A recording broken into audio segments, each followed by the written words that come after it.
name's guys, Nexas here, and welcome back to Destiny 2. And in today's video, guys, we are here with, of course, Friday Reset, the last freaking reset of Friday before the next episode Heresy, which looks actually like it's going to be kind of a dope-ass episode. I'm not going to say it's going to be the best thing in the world, but it's actually going to look like it has a good bit of content to it. But, of course, with Friday Reset, we've gotten some brand new weaponry at Xur and everything like that. Noodleface is going to be here, and you can already see the dinner plate on my back. He is going to be selling this weapon that's actually going to be returning next season with some new roles and everything, but I kind of wanted to showcase a little bit now because there is going to be selling it if you want to try it out and like think if you want to farm it next season and whatnot. But of course, there is going to be having two different catalysts. It's going to have the Arbalest catalyst, which is dope, the Iznagi's Burden catalyst as well, which is also a banger.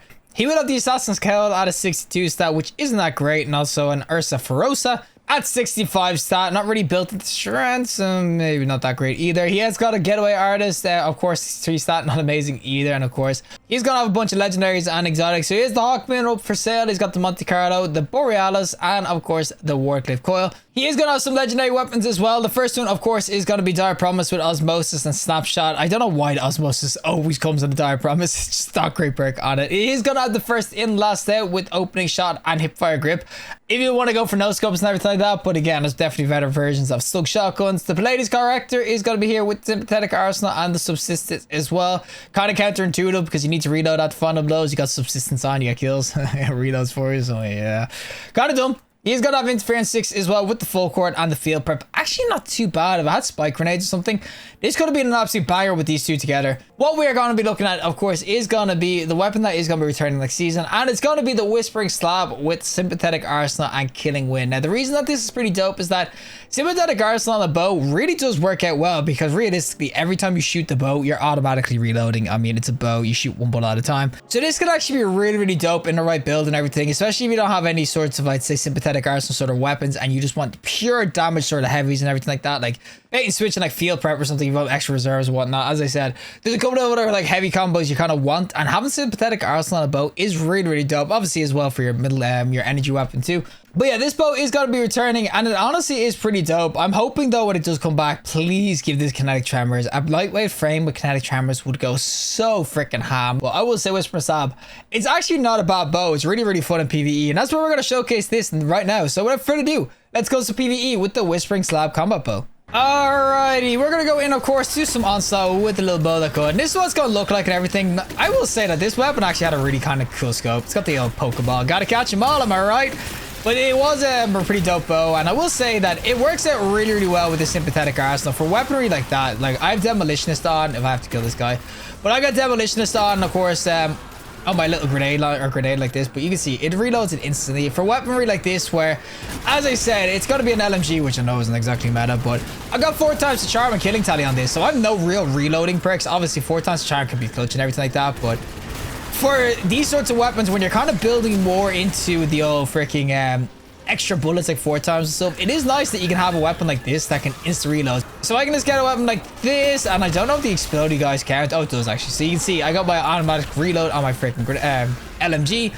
It's actually a really sweet perk on a freaking bow because these do so much damage. And the real reason I kind of wanted to look at this now, I know people are going to be like, it's your bow, sure, because bows are going to honestly be really, really dope next season. I'm not going to say that the old freaking rocket sidearms are going to be ass next season, but they are getting a big nerf. They're getting like a 100% less freaking explosive damage or radius, stuff like that. It's getting some insane nerfs because realistically, rocket sidearms are just freaking nuts.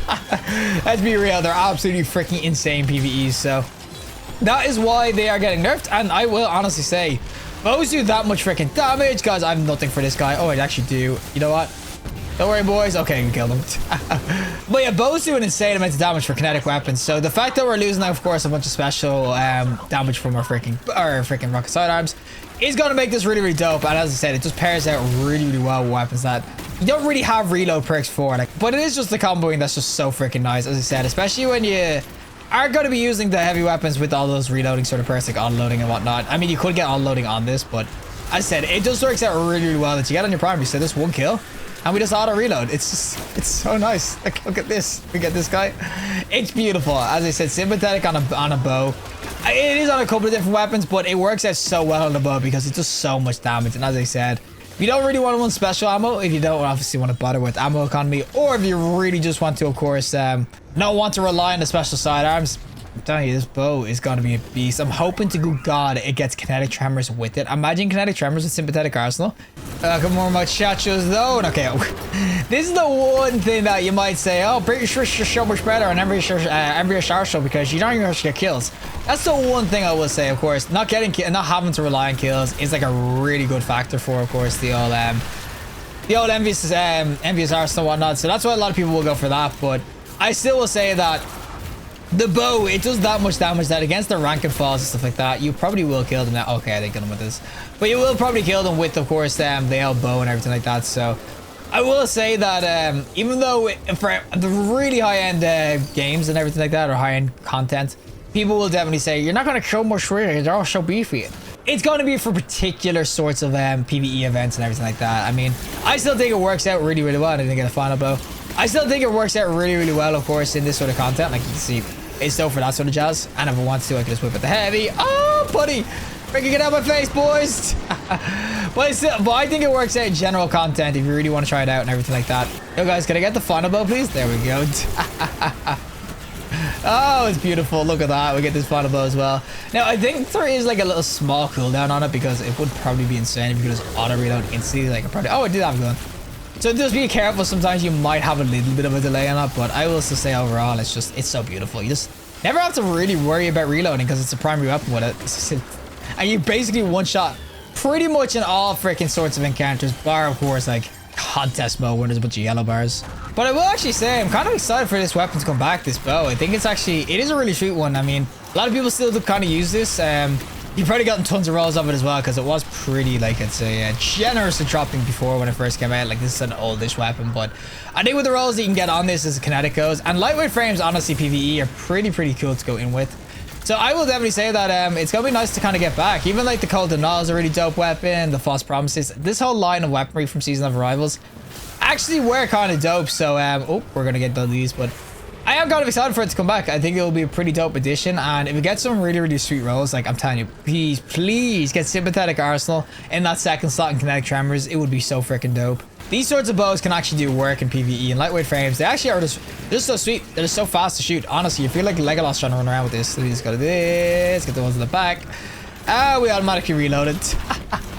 Oh, it goes so well. It legit means that I don't need to get a grenade launcher and have to bother with freaking auto-loading holster or something. I can actually use the perk for something else like demo, and it didn't proc it. Oh, we get this guy though. Auto-reload our weaponry, and oh my god, man, you took all my kills, and oh my god, there's a bunch of husks. Guys, kill the husks! Kill the husks! My decoy! Freaking hit the decoy husk, and oh my god, look, this is why you want 4 times the charm, boys. Look how much we just absolutely railed them.